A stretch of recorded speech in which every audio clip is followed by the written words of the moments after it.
Hi, good folk.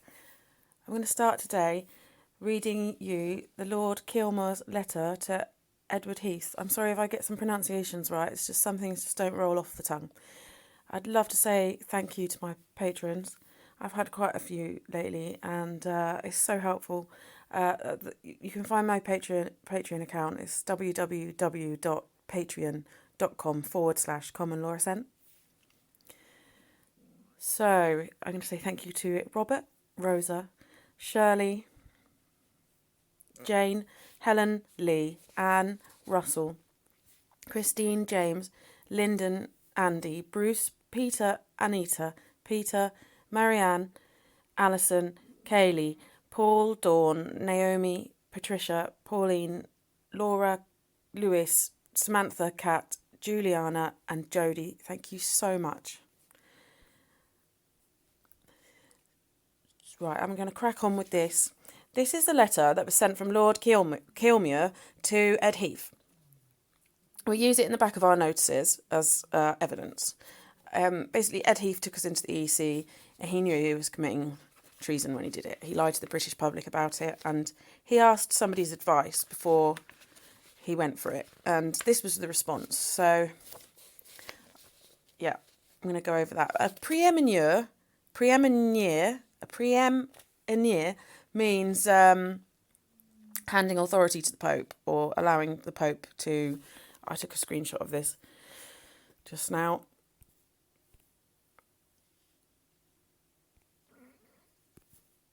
The offence of asserting or maintaining papal jurisdiction in England. So you know that before I read this. The Heath government was prepared to commit acts of sedition and treason in taking the UK into the EEC. Unfortunately, we do not have a copy of Heath's original letter to Lord Kilmuirs, and therefore Ed's questions are unknown. However, it will take little imagination to guess what they were. My dear Ted, you wrote to me on the 30th of November about the constitutional implications of our becoming a party to the Treaty of Rome. I have now had an opportunity of considering what you say in your letter and have studied the memoranda you sent to me. I agree with you that there are important constitutional issues involved. I have no doubt that if we do sign the treaty, we shall suffer some loss of sovereignty. But before attempting to define or evaluate the loss, I wish to make one general observation. At the end of the day, the issue whether or not to join the European Economic Community must be decided on broad political grounds, and if it appears from what follows in this letter that I find the constitutional objections serious, that does not mean I consider them conclusive.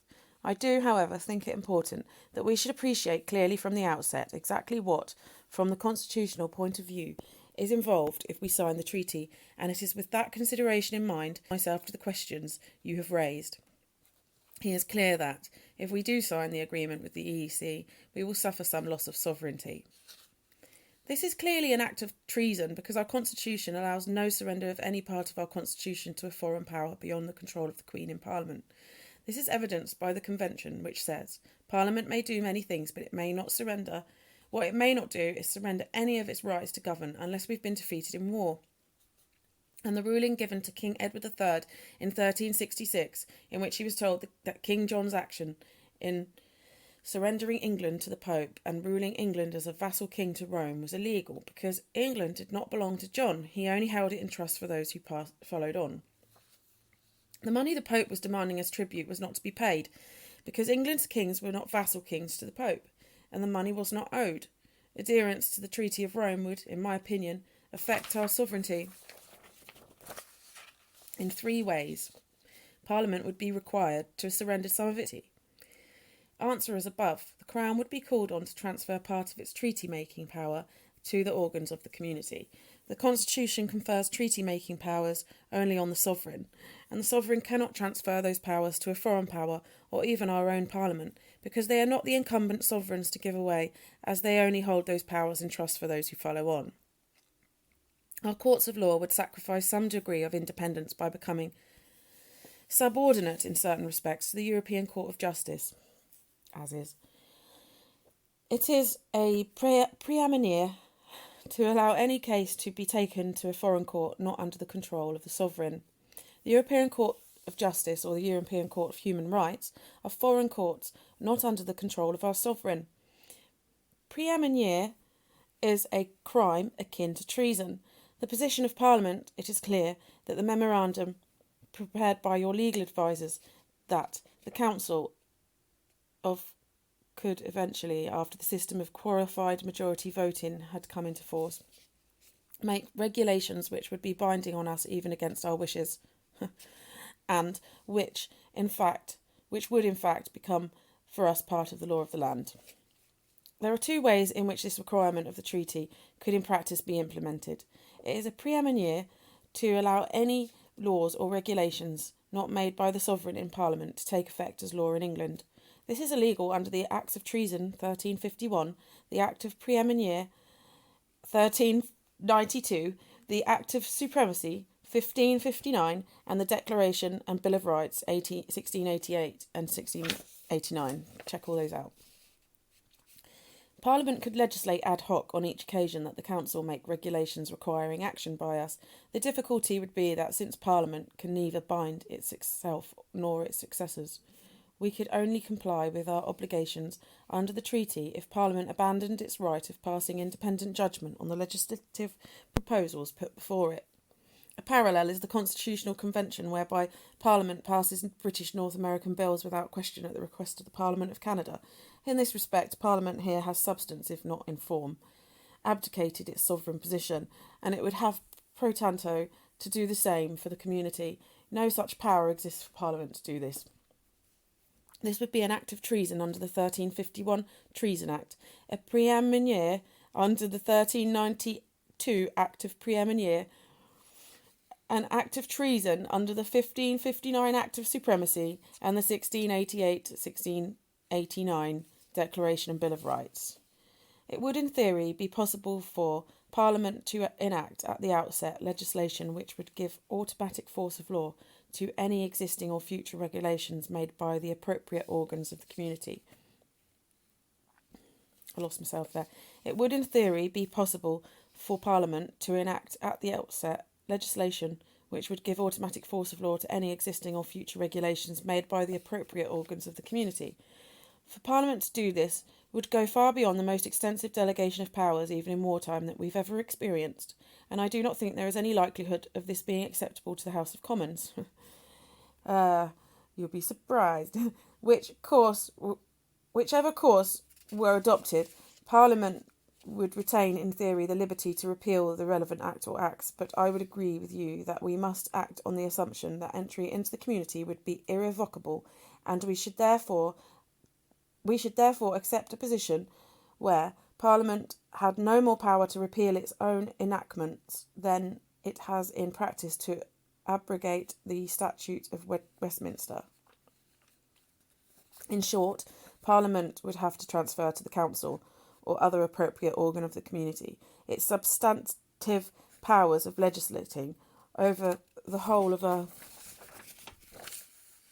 very important field. There is no constitutionally acceptable method of doing this because it would be tantamount to a total abrogation of their duty to govern us according to our laws and customs. It would be an act of treason under the 1351 Treason Act, a prémunire under the 1392 Act of Prémunire, and treason under the 1559 Act of Supremacy and the Declaration of Bill of Rights 1688-1689 treaty-making powers. The proposition that every treaty entered into by the United Kingdom does to some extent fetter our freedom of action is plainly true. Some treaties, such as GATT and OEEC, restrict severely our liberty to make agreements with third parties, and I should not regard it as detrimental to our sovereign that, by signing the Treaty of Rome, we undertook not to make tariff or trade agreements without the Council's approval, but to transfer to the Council or the Commission the power to make such treaties on our behalf, and even against our will, is an entirely different proposition. There seems to me to be a clear distinction between the exercise of sovereignty involved in the conscious acceptance by us of obligations under treaty-making powers, and the total or partial surrender of sovereignty involved in our cession of these powers to some other body. To confer a sovereign state's treaty-making powers on an international organisation is the first step on the road which leads by way of confederation to the fully federal state. I do not suggest that what is involved would necessarily carry us very far in this direction, but it would be a most significant step, and one for which there is no precedent in our case. Moreover, a further surrender of sovereignty, of parliamentary supremacy, would necessarily be involved. As you know, although the treaty-making power is vested in the Crown, parliamentary sanction is required for any treaty which involves a change in the law, or the imposition of taxation, to take two examples, and we cannot ratify such a treaty unless Parliament consents. But if binding treaties are to be entered into on our behalf, Parliament must surrender this function and either resign itself to becoming a rubber stamp or give the community, in effect, the power to... And that's what's happened. This is a surrender of our sovereignty, a clear act of treason under the 1351 Treason Act, and a preeminere under the 1392 Act of Preeminere. It is treason under the 1559 Act of Supremacy and the 1688-69 Declaration and Bill of Rights. Independence of the courts. There is no precedence for our final appellate tribunal being required to refer questions of law, even in a limited field, to another court. And as I assume to be the implication of refer, to accept that court's decision. You will remember that when a similar proposal was considered in connection with the Council of Europe, we felt strong objection to it.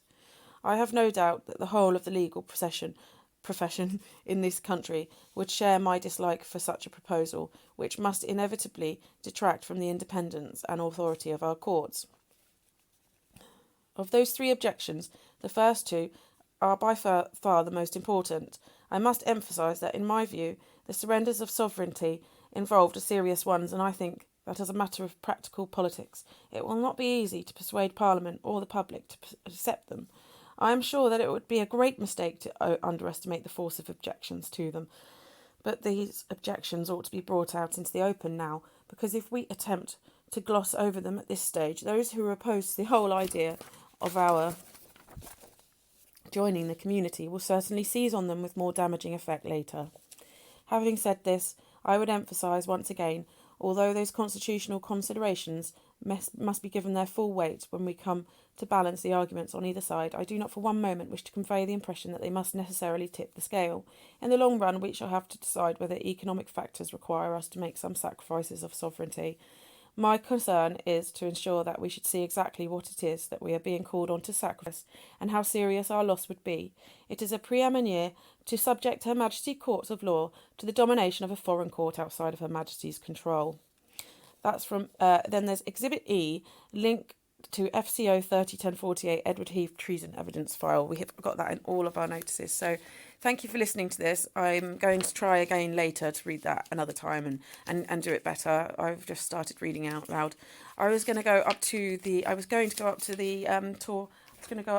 Eggstone and read out the Baron's petition, so I'll do that later, but I think it's better if I just read these notes to you if I can, and you can hear them, and then that might help.